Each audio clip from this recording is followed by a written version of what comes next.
Hitler, the Nazism did not take ideas from Sanskrit, they took a distorted idea, they distorted. So, there is a big difference between saying I will take your idea and do something bad and accuse you, then you get accused that you sourced it, versus that I actually distorted, I actually twisted and shifted your idea and then I did something bad.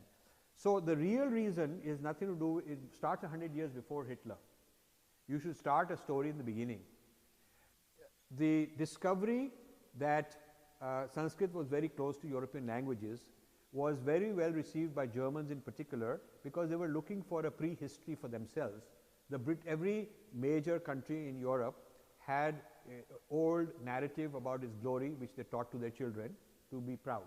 So, the French were the successors of the Renaissance. The great Renaissance, they were the current successors. So, that is what they taught, that they teach the whole history of the ancient stuff and all that, Latin and all that stuff, and then it comes to Renaissance, and we the French people are the successors of that. That was their grand narrative. The English taught we are the empire, that is who we are, the sense of self is we are the empire.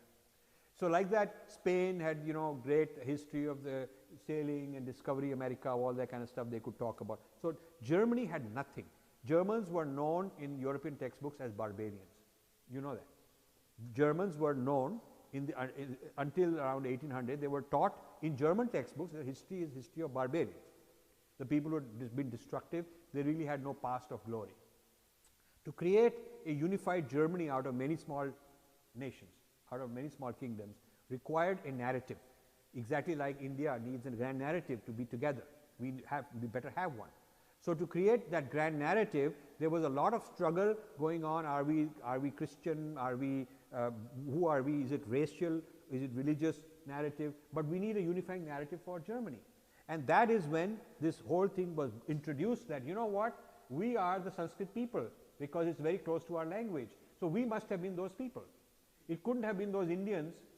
How the heck could they have done all this? All those texts and all the great things came out of our ancestors, and now we know our prehistory, we have a grand narrative.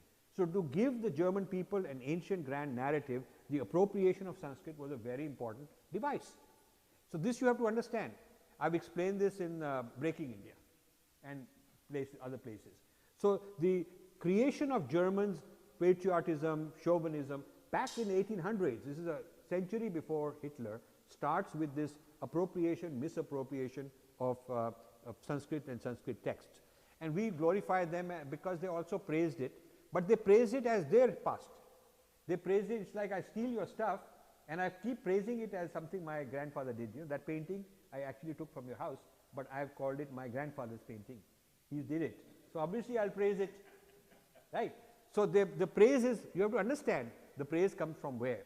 Okay. So, this whole German Indology is based on that. So, and then certain things would not fit.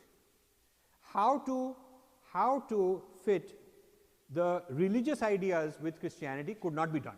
So, this is a 60, 70, 80 years of debate among German Indologists on what do we do about the religious ideas.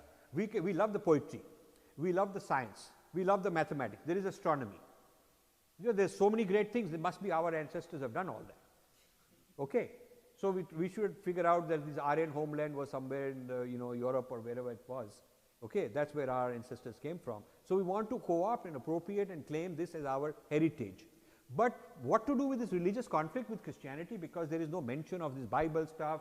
So, then one of the guys comes up with this idea that we will take the tribes of the sons of this guy, Noah. The sons of Noah, this is also in Breaking India, the sons of Noah, so they went in this direction, that direction. So, one of those went and became the Indians, and so we will try to bring them as part of the biblical, we will make them part of the biblical stuff. Now, that did not fit because the dates would not fit. So, then they started fabricating these dates, that this had to have happened later, Vedas had to have happened after Noah's flood, all that stuff, So, it has to, everything has to fit so that their religion and philosophy kind of the global thing, and under that various branches, and Vedas can be one of those. That is the idea.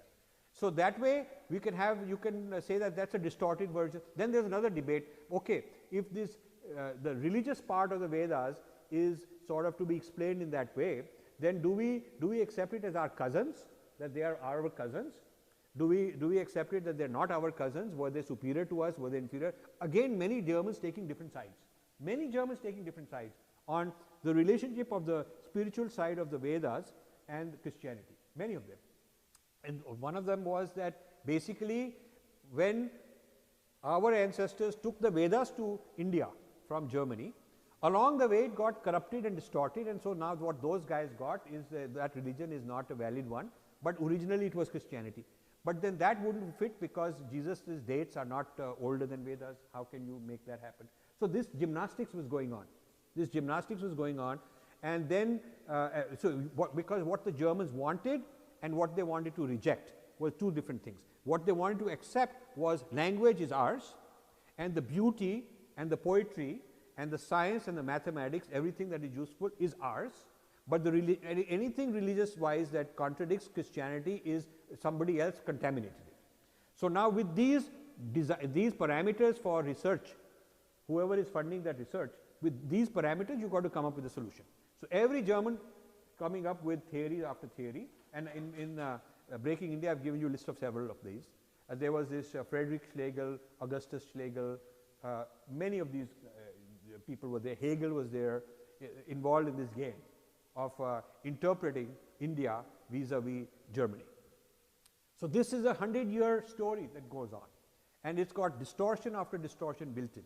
So this habit of taking what works, symbols, language, words here and there, to create a kind of a portfolio of your own greatness and your own great narrative is the project to build Germany.